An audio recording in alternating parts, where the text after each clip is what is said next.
Hello student, welcome to student classes. आज हम लोग रिवीजन करेंगे एसेक्सुअल रिप्रोडक्शन का। क्लास 10th के टर्म 2 के लिए बहुत इंपॉर्टेंट टॉपिक है। तो चलिए स्टार्ट करते हैं। सबसे पहले होता क्या है कि व्हाट इज रिप्रोडक्शन आता है। तो रिप्रोडक्शन का मतलब क्या होता है? तो organism give rise to offspring similar to itself. Similar to itself का मतलब क्या होता है? सिंपली अगर समझा जाए तो कोई भी ऑर्गेनिज्म अपने ही स्पीशीज के यंग वंस को अगर बर्थ कराता है तो उसे हम लोग क्या कहेंगे? रिप्रोडक्शन। यानी गधा है तो गधा ही बच्चा कहलाएगा, घोड़ा है तो घोड़ा ही कहलाएगा।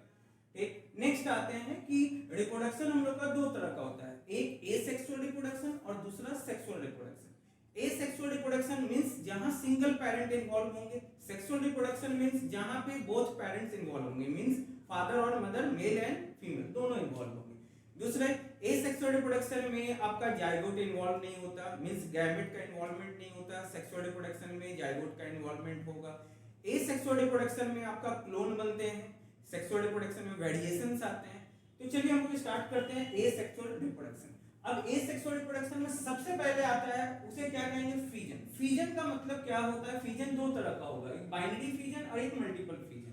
तो फिजन में क्या होगा? जैसे अमीबा है, सिंपली अगर समझा जाए तो फिजन का मतलब होता है कि अगर कोई सेल है, सेल में बीच में क्या होगा? न्यूक्लियस। तो सबसे पहले न्यूक्लियस का डिवीजन होगा, मींस कैरियोकाइनेसिस होगा। तो अब बताइए, अगर इसका न्यूक्लियस का डिवीजन हो जाएगा तो एक ही सेल के अंदर दो न्यूक्लियस हो जाएंगे और उसके बाद इसका साइटोप्लाज्म का डिवीजन हो जाएगा। ठीक है, तो बस यही बाइनरी फिजन का मतलब ही क्या हुआ कि एक सेल डिवाइड होगा दो सेल में, एक सेल डिवाइड होगा दो सेल में। और मल्टीपल फिजन का मतलब क्या होता है? ये बाइनरी फिजन किसमें होता है? अमीबा में होगा, बैक्टीरिया में होगा, पैरामीशियम में होगा, लेशमेनिया में होगा। ये है क्या? आप जानते हैं अमीबा क्या है? सिंपली मतलब आप कह सकते हैं इरेगुलर स्ट्रक्चर होता है। बैक्टीरिया आपको पता है। पैरामीशियम के पूरे बॉडी पे hair like substance, hair like structure होते हैं जिसे सीलिया कहते हैं। लेशमेनिया, इसमें क्या होता है? तो इसमें फ्लैजेला होता है। इसी की वजह से काला जाड़, जिसे ब्लैक डिजीज, ब्लैक फीवर हम लोग डिजीज कहते हैं। अब आते हैं हम लोग मल्टीपल फिजन। तो मल्टीपल फिजन में क्या होगा उसकी डिस्कशन थोड़ा करते हैं। तो मल्टीपल फिजन में भी अगेन हमारे पास क्या है? प्लाज्मोडियम है। तो प्लाज्मोडियम में देखते हैं क्या होता है, ड्यूरिंग अनफेवरेबल कंडीशन इसका जो इसके ऊपर एक प्रोटेक्टिव सिस्ट बन जाता है, प्रोटेक्टिव लेयर बन जाता है, हार्ड प्रोटेक्टिव लेयर बन जाता है। ठीक है, इसके ऊपर अनफेवरेबल कंडीशन के ऊपर, और अंदर में न्यूक्लियस होता है। तो न्यूक्लियस डिवाइड करता है, इंतजार करता है कि उसका साइटोप्लाज्म भी डिवाइड होगा। तो न्यूक्लियस जब तक साइटोप्लाज्म डिवाइड नहीं होगा, न्यूक्लियस 1 से 2, 2 से 4, 4 से 8, 16, इसके अंदर ढेर सारे न्यूक्लियस इस तरह से क्या होंगे? डिवाइड होंगे। कब होंगे? यानी एक ही सेल के अंदर बहुत मल्टीपल न्यूक्लियाई बन जाएंगे। ठीक है, क्योंकि इसके बाहर में हार्ड प्रोटेक्टिव लेयर है, वो टूटने नहीं दे रहा है। अब आएगा ड्यूरिंग फेवरेबल कंडीशन, ये हार्ड प्रोटेक्टिव लेयर टूटेंगे, और टूटेगा तो सारे न्यूक्लियस, ये जितने भी न्यूक्लियस हैं, सारे के सारे न्यूक्लियस हैं, सब थोड़ा थोड़ा साइटोप्लाज्म लेकर डिस्पर्स होंगे। कहां? सॉइल पे। और हर एक प्लाज्मोडियम क्या करेगा? आप समझ सकते हैं इस तरह से, जितने भी थोड़ा थोड़ा लेके चल रहा है, एक नया प्लाज्मोडियम बनाएगा। प्लाज्मोडियम आप जानते हैं कि यही प्लाज्मोडियम की वजह से हम लोग को एक मलेरियल एक जो डिजीज है वो होता है। और ये प्लाज्मोडियम को हम लोग के बॉडी में ट्रांसमिट कौन करता है? तो उसका नाम है फीमेल एनोफिल्स मॉस्किटो।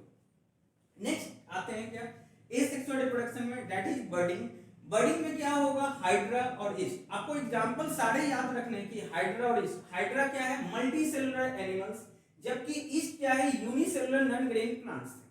अब हाइड्रा में क्या होगा? तो हाइड्रा में बस आ जाइए, देखिए हाइड्रा में क्या होगा। तो हाइड्रा में कुछ नहीं होता, बर्डिंग है ना। बर्डिंग मतलब क्या होता है? Small out growth in body, body में थोड़ा सा आउट ग्रोथ होगा। ठीक है, छोटा सा आउट ग्रोथ होगा, ये धीरे धीरे, जैसे हम लोग के सरोज में चोट लग जाता है, देखते हो थोड़ा सा निकल जाता है। एक्चुअली में वो बर्डिंग नहीं होता है, वो तो चोट की वजह से होता है। उसी तरह से सोचिए कि बॉडी से बाहर निकला हुआ एक आउट ग्रोथ। ठीक, ये धीरे धीरे बड़ा होगा। ठीक है, और इसमें बहुत सारे सेल्स होते हैं, याद रखना है, इसमें नंबर ऑफ सेल्स होते हैं। ये धीरे धीरे बड़ा होगा, और बड़ा होने के बाद इसमें टेंटिकल्स आते हैं। यही देखो, यही टेंटिकल्स है। टेंटिकल्स को समझ लीजिए मूंछ। ठीक है, दाढ़ी मूंछ हो जाएगा, यानी ये टेंटिकल्स, जैसे ही टेंटिकल्स आएंगे ये पेरेंट बॉडी से डिटैच होगा, और ये जो बना है ये टेंटिकल्स, ये एक जो बर्ड है, ये एक नया हाइड्रा कहलाएगा। तो इसी को हम लोग कहते हैं बर्डिंग। ईस्ट में देखिएगा तो ईस्ट में कुछ नहीं है, ईस्ट में क्या है, नॉन ग्रीन प्लांट्स है, तो ईस्ट में कुछ नहीं, ये है ईस्ट। ईस्ट में इस तरह से ईस्ट बना लीजिए, इसके बॉडी के ऊपर ऐसे लगे रहेंगे, ठीक है। ये टूटेंगे पेरेंट्स बॉडी से, इधर भी देखोगे लगे रहेंगे, ठीक है। अब ऐसा भी होता है, ईस्ट बहुत फास्ट क्या करता है, बर्डिंग करता है, तो देखने को ऐसा मिलता है कि ये टूटा भी नहीं था, ये अपना अपना क्या करने लगा, बर्डिंग करने लगा, यानी ये अपना भी बर्डिंग बनाने लगा, ये बर्डिंग, ये भी अपना बर्डिंग बनाने लगा। चलिए तो आगे बढ़ते हैं हम लोग स्पोर फॉर्मेशन पे आते हैं। ये सब याद रखना बाबू, ये सब यूनिसेलुलर नॉन ग्रीन प्लांट्स है, हाइड्रा मल्टीसेलुलर एंगल से डायरेक्ट आपके एग्जांपल आएंगे। स्पोर फॉर्मेशन पे आइएगा तो स्पोर फॉर्मेशन पे भी कुछ नहीं होता है, वही हार्ड प्रोटेक्टिंग कोट और इसके अंदर स्पोर्स रहते हैं। हार्ड प्रोटेक्टिव कब रहेगा, अनफेवरेबल कंडीशन पे। इससे पहले हम लोग पढ़े थे तो न्यूक्लियस था, यहाँ स्पोर है, स्पोर। और हर स्पोर के पास, ये जितने भी स्पोर हैं, इसके पास एबिलिटी होता है कि वो एक नया प्लांट्स को ग्रो करा सकता है। तो ये सब, ये हार्ड प्रोटेक्टिव कोट के अंदर बहुत सारे मिलियंस ऑफ, हजारों लाखों मिलियंस की संख्या में स्पोर्स होते हैं, और ये अंदर में बैठे रहते हैं, इंतजार करते हैं कि कब फेवरेबल कंडीशन आएगा। जैसा ही फेवरेबल कंडीशन आता है, ये ब्रेक होगा और ये सारे स्पोर बाहर निकलेंगे, और हर स्पोर के पास एबिलिटी होगा वो न्यू प्लांट्स को ग्रो करा देगा। तो ये कहाँ पाया जाता है, अगर फंगी में देखा जाए तो राइजोपस, म्यूकर। आप जानते हैं हम लोग का ब्रेड ब्रेड जो खराब हो जाता है, क्यों, क्योंकि राइजोपस एयर में ऐसा ही पाया जाता है। फिर नॉन फ्लावरिंग प्लांट, जिसे जिम्नोस्पर्म भी कहते हैं, उसमें आइएगा तो फन और मॉसेस। फिर बैक्टीरिया, तो आप जानते हैं कि बैक्टीरिया तो स्पोर फॉर्मेशन भी करेगा, फीजन में आइएगा तो बाइनरी फीजन में भी होता है।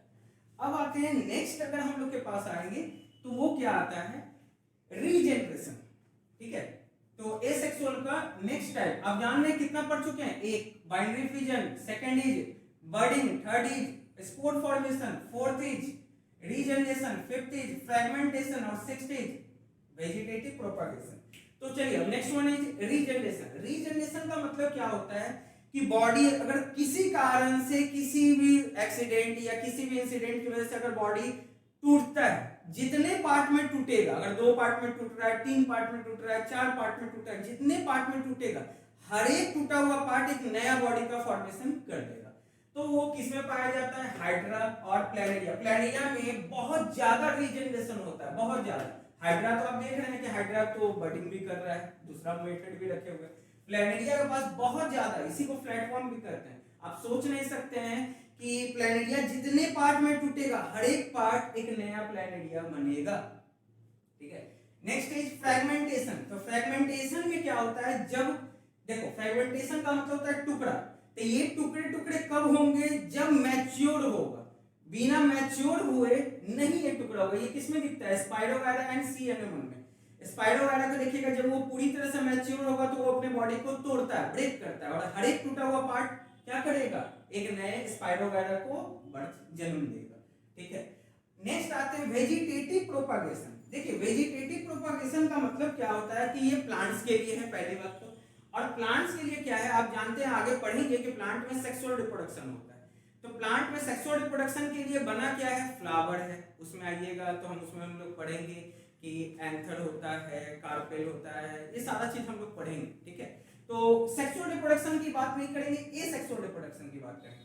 अगर प्लांट कोई सेक्सुअल, अगर अपने लीफ, स्टेम और रूट से अगर रिप्रोडक्शन कर रहा है तो उसे को हम लोग क्या कहेंगे, वेजिटेटिव प्रोपागेशन। जैसे ब्रायोफाइलम एक प्लांट है, जिसका ब्रायोफाइलम प्लांट का अगर देखिएगा स्टेम भी अगर मिट्टी पे गिरेगा उससे भी नया प्लांट ब्रायोफाइलम का हो जाएगा। लीव्स का अगर पत्ता भी गिर गया तो जहां भी पत्ता गिरेगा उससे एक नया ब्रायोफाइलम का प्लांट आ जाएगा। मनी प्लांट्स आप जानते हैं, मनी प्लांट्स का स्टेम को कट कीजिए, उसको लगाइए, उसका स्टेम से लग जाएगा। पोटैटो ट्यूबर, पोटैटो प्लांट्स में। तो ये सारे एग्जांपल हैं जिन्हें आपको कल आपका एग्जाम है, आपको ये सारा चीज रिवाइज कर जाना है। ये एक बार रिवाइज कर लीजिएगा। फिर हम लोग इसके बाद नेक्स्ट मिलते हैं किसमें, तो आर्टिफिशियल वेजिटेटिव प्रोपागेशन। तो देखते हैं सेकंड पार्ट।